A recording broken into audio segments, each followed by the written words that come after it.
اب یہ جو پورا معاملہ ہے، نوید اکرم اور ساجد کا، یہ دونوں کون ہیں، کس کے کہنے پر انہوں نے اس حملہ کو انجام دیا، سازش کیا ہے، اس کو ذرا اور تفصیل سے سمجھے۔ ساجد اور نوید کی اب پوری ڈیٹیل سامنے آ گئی ہے۔ آسٹریلیا کی پولیس کے مطابق یہ دونوں پاکستانی ہیں، یعنی ساجد تو اوریجنلی پاکستانی ہے، لیکن نوید کی پیدائش آسٹریلیا میں ہوئی تھی، یہ وہیں کا شہری تھا۔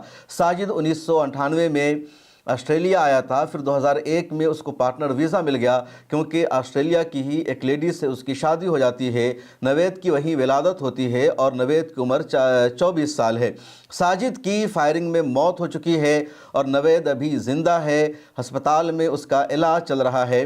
اگر نوید بچ جاتا ہے تو اس پر دہشت گردی کا مقدمہ چلے گا، اور اگر علاج کے دوران اس کی موت ہو جاتی ہے تو پھر دہشت گردی کا مقدمہ اس پر نہیں چل پائے گا۔ لیکن جو اہم ترین انکشاف ہوا ہے، اور آسٹریلیا کے ABC نیوز نے جو رپورٹ شائع کی ہے، اس میں بتایا گیا کہ نوید کا تعلق IS سے تھا، داعش سے تھا۔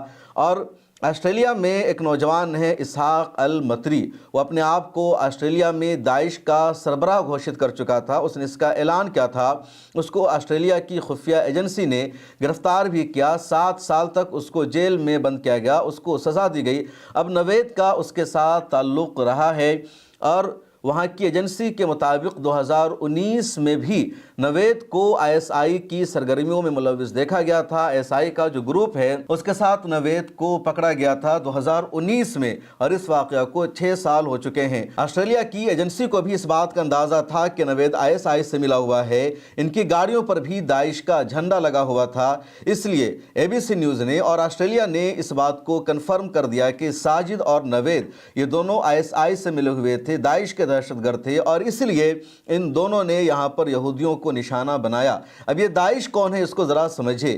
داعش کا وجود عمل میں آتا ہے سال 2013 میں۔ عراق اور شام میں داعش نام کی ایک تنظیم ابھرتی ہے، اور یہ عراق کی منتخب حکومت پر حملہ شروع کر دیتی ہے۔ سیریا کی حکومت پر داعش کی فوج حملے شروع کر دیتی ہے، داعش کی ملیشیا بے گناہوں کو مارتی ہے۔ سال 2013 سے 2025 آ چکا ہے، اور داعش نے اس دوران جتنا کام کیا ہے، جتنا حملہ کیا ہے، اس کے ہر حملے سے مسلمانوں کو نقصان پہنچا ہے، اسلام کے ماننے والوں کو نقصان پہنچا ہے، مسلم ممالک کی شبیہ خراب ہوئی ہے۔ ابو بکر بغدادی نام کا ایک شخص اپنے آپ کو داعش کا سربراہ بتاتا ہے، اور 2013 سے اب تک داعش کے تمام کارناموں پر آپ نظر ڈالیے۔ عراق اور سیریا دونوں جگہ داعش نام کی یہ تنظیم پیدا ہو جاتی ہے۔ داعش کا انگریزی میں مطلب ہوتا ہے IS، یعنی اس کا پورا نام ہے دولت الاسلامیہ فی العراق و شام، اسی کو عربی میں داعش کہا جاتا ہے، اور انگریزی میں Islamic state in Iraq in Syria, یعنی ISIS، یہ داعش ہے۔ اب دنیا بھر کے مسلمانوں کو شاید یہ لگنے لگا کہ ISIS کا جو سربراہ ہے وہ سچ میں مسلمان ہے، یہ جو سنگھٹن ہے یہ سچ میں اسلامی حکومت قائم کرنا چاہتی ہے، مسلمانوں کے ڈیولپمنٹ کے لیے یا اسلامی نظام کو نافذ کرنے کے لیے یہ کوئی سسٹم بحال کرنا چاہتی ہے۔ لیکن کچھ ہی دنوں میں داعش ایکسپوز ہو گئی، داعش کا سربراہ ایکسپوز ہو گیا، کیونکہ اس نے مسلمانوں کو ہی مارنے کا کام کیا، مسجدوں کو اس نے جلانے کا کام کیا، مسجدوں کو بم دھماکہ سے اڑا دیا، اس نے مسلمان عورتوں کے ساتھ ریپ کیا، اور جس طرح ابو بکر البغدادی اور داعش نے اپنا نظریہ پیش کیا، موقف دہرایا، اس سے سبھی کو کنفرم ہو گیا کہ تمام لوگ مسلمانوں کی شکل میں مسلمانوں کے دشمن ہیں، مسلمانوں کے بھیس میں یہ مسلمانوں کو ہی نقصان پہنچانا چاہتے ہیں، اور ایک بڑے گروپ کے ذریعے، ایک بڑی طاقت کے ذریعے مسلمانوں کو دنیا بھر میں بدنام کرنے کے لیے، اسلام فوبیا کو پھیلانے کے لیے، اسلام کی امیج کو خراب کرنے کے لیے اس کو بھیجا گیا ہے۔ اور یہ بات دھیرے دھیرے سچ ثابت ہونے لگی، جب کئی مرتبہ داعش سے ہتھیار برآمد ہوا، یا عراق یا سیریا کی فوج نے داعش کے علاقوں کا کنٹرول حاصل کر لیا اور وہاں سے جو ہتھیار ملا، تو داعش کے استعمال میں جو ہتھیار تھا، جو اسلحہ تھا، جو بندوق تھا، اس پر جو لیبل لگا ہوا تھا وہ اسرائیل کا تھا، میڈ ان اسرائیل لکھا ہوا تھا۔ कुछ ऐसे हथियार पकड़े गए दाइश के पास से जिन हथियारों को इजराइल की आर्मी इस्तेमाल करती है। दाइश ऐसी गाड़ियों का इस्तेमाल करती है जो गाड़ियां इजरायली आर्मी इस्तेमाल करती है। दाइश की मलेशिया ऐसे बंदूक रखती है जो बंदूक IDF और इजराइल की आर्मी इस्तेमाल करती है।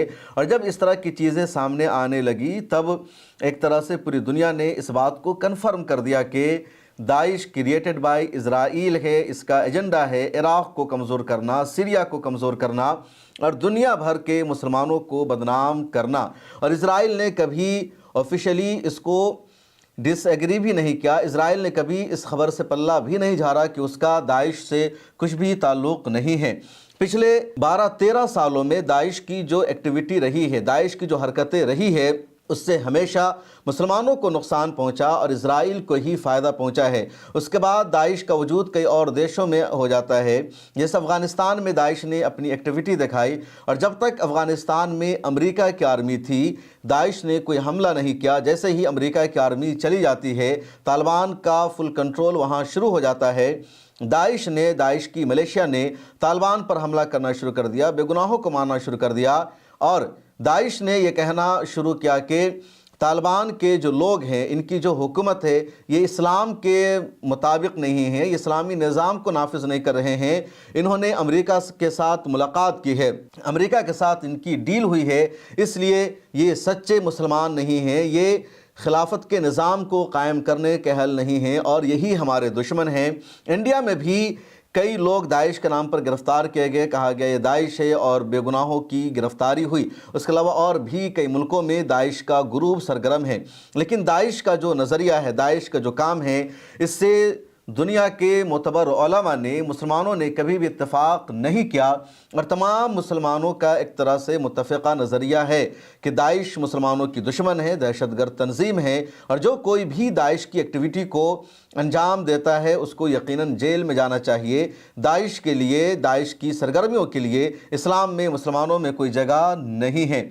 अब ऑस्ट्रेलिया में जो दहशतगर्दी का वाक़या पेश आया है, इसमें नवेद अकरम का ताल्लुक़ दाइश के ग्रुप से था। इसहाक अल-मतरी जो दाइश का वहाँ सरगना था, उसको 7 साल के लिए सज़ा हो चुकी है, उसके साथ इसके ताल्लुकात पाए गए। और फिर नवेद अकरम आता है और बंडी बीच पर हमला कर देता है, 15 यहूदियों की जान चली जाती है। इस पूरे वाक़े से फ़ायदा किसको हुआ, नुकसान किसको हुआ, वो ज़रा सा आप समझ लीजिए। इस वक्त इजराइल तन्हा था, यहूदी कम्युनिटी तन्हा हो चुकी थी, इजराइल की इमेज बन चुकी थी एक जालिम कौम की, एक दहशतगर्द स्टेट की, क्योंकि इजराइल ने गज़ा पट्टी में जेनोसाइड किया, लबनान को तबाह बर्बाद किया, उसने ईरान तक पर हमला करके वहाँ जंग मुसल्लत की और वहाँ उसने कई हज़ार बेगुनाहों को मारने का काम किया। सीरिया पर इजराइल अपने कब्ज़े को बढ़ाता जा रहा है, वहाँ इंटरफेयर करता जा रहा है। तो इजराइल की एक इमेज दहशतगर्द स्टेट की बन गई। यहूदियों के ताल्लुक़ से जो हमदर्दी थी दुनिया भर में, वो हमदर्दी नफ़रत में तब्दील होने लगी और इसी दौरान अचानक ये हमला हो जाता है जिसमें 15 यहूदी मारे जाते हैं और ख़ास तौर पर इसको यहूदी मुखालिफ हमला बताया जा रहा है। तो मुसलमानों सब नफ़रत बढ़ने लगी, इस्लामोफोबिया बढ़ने लगा, इस्लाम को दहशतगर्दी से जोड़ा जाने लगा। इंडिया की मीडिया ज़ोर ज़ोर से इसको इस्लामी दहशतगर्दी करार दे रही है और यहूदियों के ताल्लुक़ से अब दोबारा लोगों की सिंपैथी बढ़ने लगी है, उनकी मोहब्बतें बढ़ने लगी है, नफ़रत ख़त्म होने लगी है, इजराइल के ताल्लुक़ से नफ़रत ख़त्म होने लगी है। तो इस पूरे वाक़े में फ़ायदा इजराइल को हो रहा है, यहूदी कम्युनिटी को हो रहा है और नुकसान मुसलमानों का हो रहा है। मुसलमानों की इमेज ख़राब हो रही है। इंडिया में हर जगह मुसलमानों का मशकूक नज़रों से देखा जाने लगा है और ऐसा वाक़या, ऐसा हमला जिसमें एक कम्युनिटी का फ़ायदा, दूसरे का नुकसान, जिसका नुकसान हो रहा था, जो अकेला पड़ गया था, उसका फ़ायदा हो, तो समझिए कि ऐसे हमले कराए जाते हैं, होते नहीं हैं। ऐसे हमलों के पीछे बड़ी साजिश होती है और कई मर्तबा कहा जाता है कुछ करने के लिए कुछ खोना पड़ता है। सियासत भी बड़ी गहरी होती है और बड़े बड़े वाक़यात को अंजाम दिया जाता है